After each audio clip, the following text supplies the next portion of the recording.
আসসালামু আলাইকুম। Shimul memorial Masud school and college কর্তৃক আয়োজিত আজকের অনলাইন ক্লাসে সবাইকে স্বাগতম। আশা করি সবাই ভালো আছো, সুস্থ আছো। করোনাকালীন এই সময় সবাই বাড়িতে আসো এবং অনলাইনে ক্লাস করছো। আমরা মোটামুটি অনেকগুলো ক্লাস করে ফেলেছি এবং আমাদের ক্লাসগুলো এখন ম্যাক্সিমামই রিভিশন যাচ্ছে। আমরা এই রিভিশন ক্লাসগুলো গুরুত্ব সহকারে করব এবং সে অনুযায়ী আমরা যে রিভিশনগুলো দিব সে অনুযায়ী তোমরা পরীক্ষার জন্য প্রস্তুতি নিবা। আজকে তোমাদের সাথে আমি মোহাম্মদ আতিকুল ইসলাম ফিনান্স এন্ড ব্যাংকিং এর সপ্তম অধ্যায়ের দ্বিতীয় অংশ নিয়ে আলোচনা করব। আজকের অধ্যায়ের নাম হচ্ছে শেয়ার, বন্ড ও ডিবেঞ্চার। এর আগের ক্লাসে আমরা শেয়ার নিয়ে আলোচনা করেছি। আজকে আমরা বন্ড ও ডিবেঞ্চার এবং বাংলাদেশের শেয়ার বাজার নিয়ে কিছু আলোচনা তোমাদের সাথে করব। তাহলে আমরা দেখি আজকে আমাদের যে আলোচনা আছে সেই আলোচনায় আজকে আমাদের কি কি শিখতে পারবো। আমাদের আজকে শিক্ষণ হচ্ছে বন্ড ও ডিবেঞ্চারের ধারণা বর্ণনা করতে পারবে তোমরা, তারপর বন্ড ও ডিবেঞ্চারের পার্থক্য করতে পারবে, লভ্যাংশ নীতি ব্যাখ্যা করতে পারবে। তাহলে এই তিনটা বিষয় তোমরা আজকে শিখতে পারবে আজকের আলোচ্য বিষয় থেকে। তাহলে আজকের আলোচ্য বিষয়টা কি? আজকের আলোচ্য বিষয় হচ্ছে আমরা বন্ড নিয়ে আলোচনা করব, ডিবেঞ্চার নিয়ে আলোচনা করব, বাংলাদেশের শেয়ার বাজার নিয়ে একটু ধারণা দিব এবং শেয়ারের বিনিয়োগ পদ্ধতি নিয়ে একটু আলোচনা হবে, লভ্যাংশ বা লভ্যাংশ নীতি কি জিনিস সেটাও আমরা আজকে আলোচনা করব। তাহলে আমরা আজকের আলোচনায় প্রথমে চলে যাই যে বন্ড কি জিনিস। বন্ড হচ্ছে যে দলিল বা চুক্তিপত্রের মাধ্যমে কোম্পানি বিনিয়োগকারীদের থেকে ঋণ মূলধন সংস্থান করে সেটিকে বলা হয় বন্ড।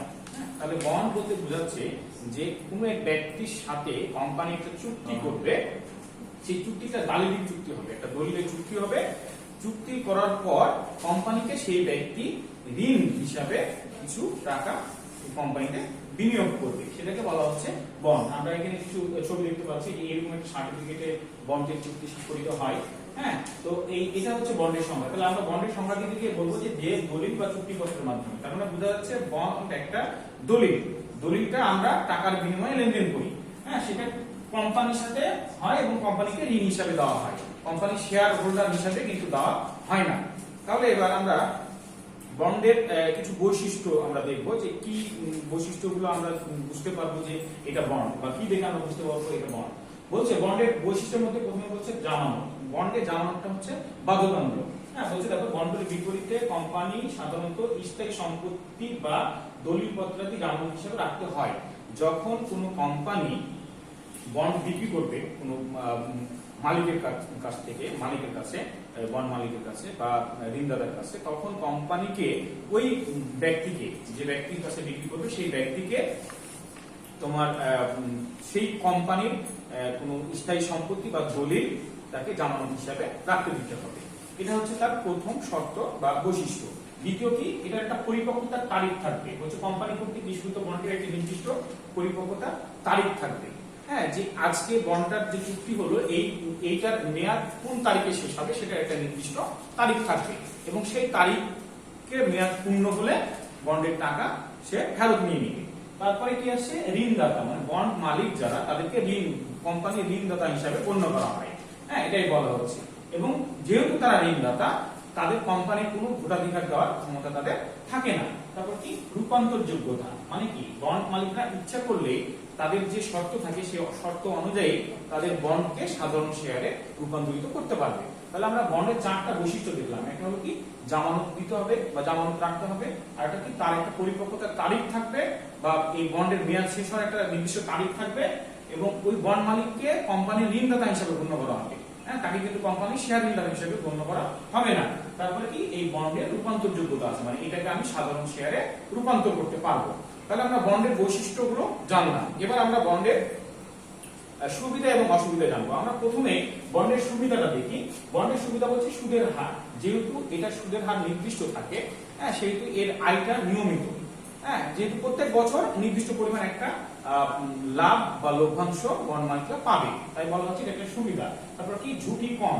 যেহেতু বন্ডের বিপরীতে জামানত না হয়, কোনো স্থায়ী সম্পত্তি বা দলিলের জামানত না হয়, সেহেতু এই বন্ডের রিস্ক খুবই কম। কারণ কোম্পানি যদি শেষও হয়ে যায়, দেউলিয়া হয়ে যায় বা বন্ধ হয়ে যায় বা লাভ করতে না পারে, তাহলে তাদের কাছে যে জামানত আছে সেই জামানত বিক্রি করে তারা তাদের টাকাটা ফেরত পেতে পারবে। এই জন্য বলা হচ্ছে যে এটার ঝুঁকিটা অনেক কম। তারপরে কি মুনাফা ও সম্পদের উপর অধিকার। একটা কোম্পানি যখন বন্ধ হয়ে যায় বা দেউলিয়া হয়ে যায় তখন তাদের যে ওই কোম্পানির যে অবশিষ্ট সম্পত্তিগুলো থাকে সেই সম্পত্তিগুলো বিক্রি করে বিভিন্ন শেয়ার হোল্ডার এবং ঋণদাতাদের ফেরত দেওয়া হয়। তো এই ক্ষেত্রে যখন এই সম্পদগুলো বিক্রি করা হবে বা মুনাফা বন্টন করা হবে তখন বন্ড মালিকদের অগ্রাধিকারটা সবচেয়ে বেশি থাকে। এই জন্য বলা হচ্ছে তাদের সম্পত্তির প্রতি অধিকার বা কোম্পানির সম্পত্তির প্রতি অধিকারটা তাদের বেশি বা সবার আগে। এবার আমরা অসুবিধা দেখব। অসুবিধা হচ্ছে দুইটা, একটা হচ্ছে কম আয় হার। যেহেতু এদের আয়টা নির্দিষ্ট বা এদের লভ্যাংশ যেটা দেওয়া হয় সেটা নির্দিষ্ট, তাই এর আয়টা খুব কম। কারণ কোম্পানি যদি বেশি লাভ করে বন্ড মালিকরা কিন্তু বেশি লভ্যাংশ পাবে না, কারণ তাদের সাথে চুক্তি হয় একটা ফিক্সড একটা পার্সেন্টেজ। তাই বলা হচ্ছে এদের আয় হার কম। তারপর কি নিয়ন্ত্রণ।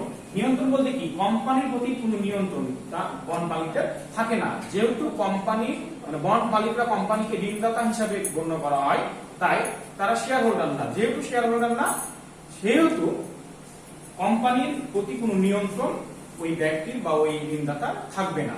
এই জন্য বলা হচ্ছে যে এর অসুবিধা হচ্ছে কম আয় হার আর এর কোনো নিয়ন্ত্রণ থাকে না। এবার আমরা জানবো হচ্ছে ডিবেঞ্চার সম্পর্কে। ডিবেঞ্চার সম্পর্কে কি বলছে দেখো, বলছে ডিবেঞ্চার হচ্ছে সাধারণত বড় স্বনামধন্য কোম্পানি কর্তৃক ইস্যুকৃত জামানতবিহীন বিনিয়োগের হাতিয়ার, যার মাধ্যমে কোম্পানি বিনিয়োগকারীদের কাছ থেকে ঋণ বন্ধন সংস্থান করে। এখন আমরা যে বন্ড জানলাম যে সেটা একটা চুক্তি, দালিলিক একটা চুক্তি হয়, ডিবেঞ্চারটাও সেই রকম, কিন্তু এর বিপরীতে কোনো জামানত থাকে না। তার মানে বন্ড আর ডিবেঞ্চারের মধ্যে পার্থক্যটা হচ্ছে বন্ডের বিপরীতে জামানত না হয় আর ডিবেঞ্চারের বিপরীতে কোনো জামানত না হয় না।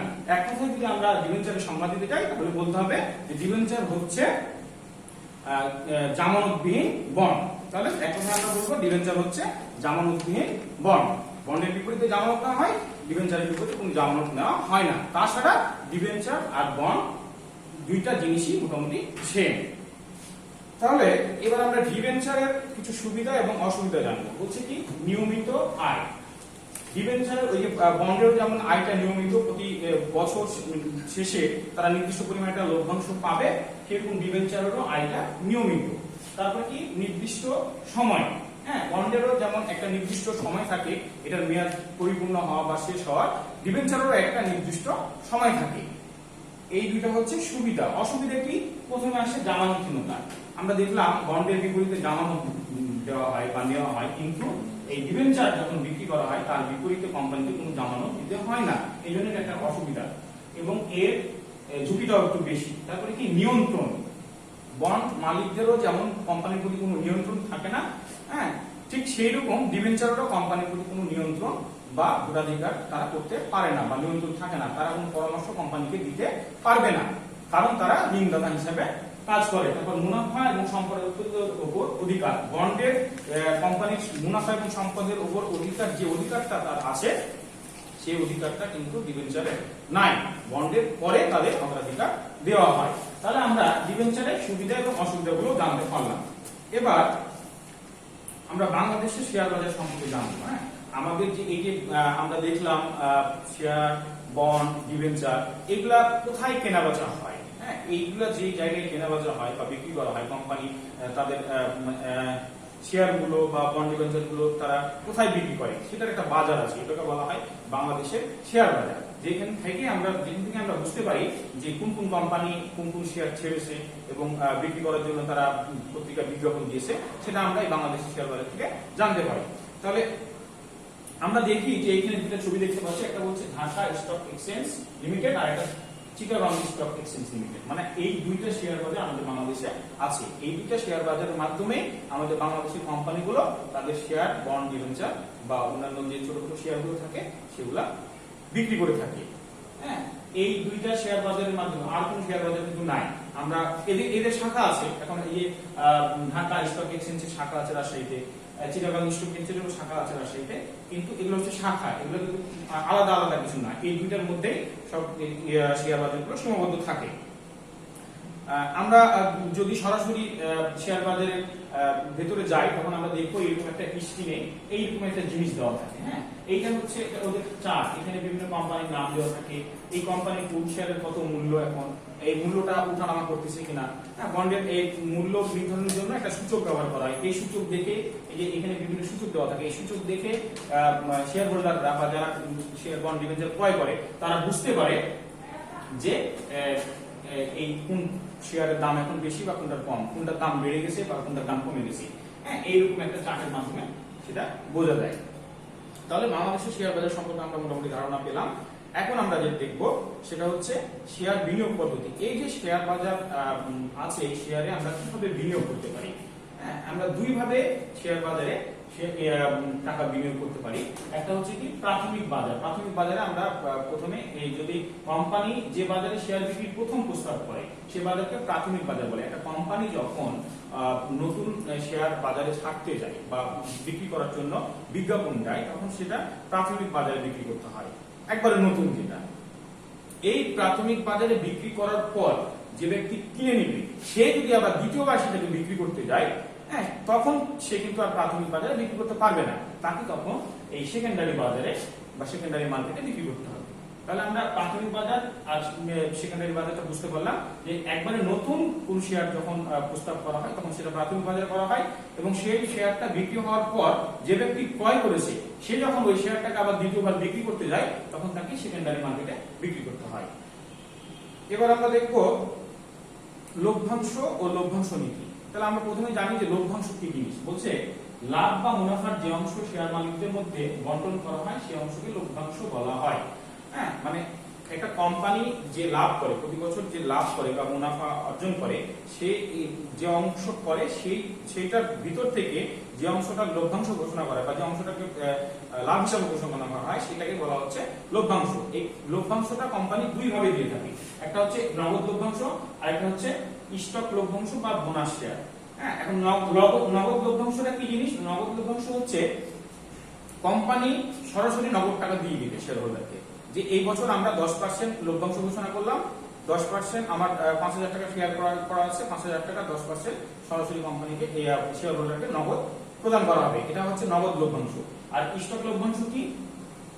ওই শেয়ার হোল্ডার বা ওই বিনিয়োগকারীকে সরাসরি টাকাটা না দিয়ে যেই টাকাটা লভ্যাংশ ঘোষণা করা হবে সেই টাকা শেয়ার তাকে দিয়ে দেওয়া হবে। মনে করো একটা কোম্পানি 5,000 টাকা তুমি শেয়ার ক্রয় করেছো, সেখান থেকে তোমাকে 50% লভ্যাংশ ঘোষণা করা হয়েছে। মানে কি, যে তুমি 5,000 টাকার মধ্যে 2,500 টাকা তুমি এবার এই বছর লভ্যাংশ পেয়েছো, কিন্তু কোম্পানি যদি বলে যে এই লভ্যাংশটা আমরা স্টক লভ্যাংশ হিসেবে ঘোষণা করলাম, তার মানে তুমি টাকাটা নগদ পাবে না। তোমার কি হবে, আগে 5,000 টাকার শেয়ার ক্রয় করা ছিল এবং পরবর্তী যে 2,500 টাকা তুমি শেয়ার লভ্যাংশ পেয়েছো সেটা ওর সাথে যোগ হয়ে যাবে, তোমার শেয়ার ক্রয়ের মূল্য হয়ে যাবে 7,500 টাকা। এটাকে বলা হচ্ছে স্টক লভ্যাংশ, মানে তোমার লভ্যাংশের পরিমাণটা না শেয়ারের পরিমাণটা বেড়ে যাওয়া। হ্যাঁ, তাহলে আমরা বুঝতে পারলাম যে লভ্যাংশ কোম্পানি দুই ভাবে দিয়ে থাকে, একটা হচ্ছে নগদ লভ্যাংশ আর একটা হচ্ছে স্টক লভ্যাংশ। এবার আমরা দেখবো কিছু প্রশ্ন মূল্যায়ন আর কি।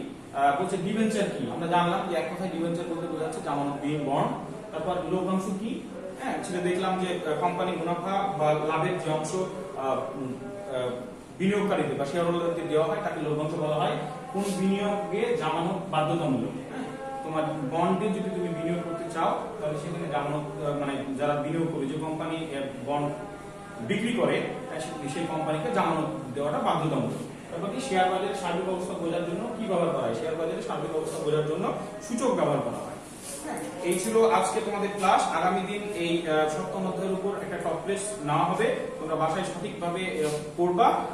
আগামী ক্লাসে দেখা হবে। এই বলে আজকের ক্লাস শেষ করছি। সবাই ভালো থাকবে, সুস্থ থাকবে। আল্লাহ হাফেজ।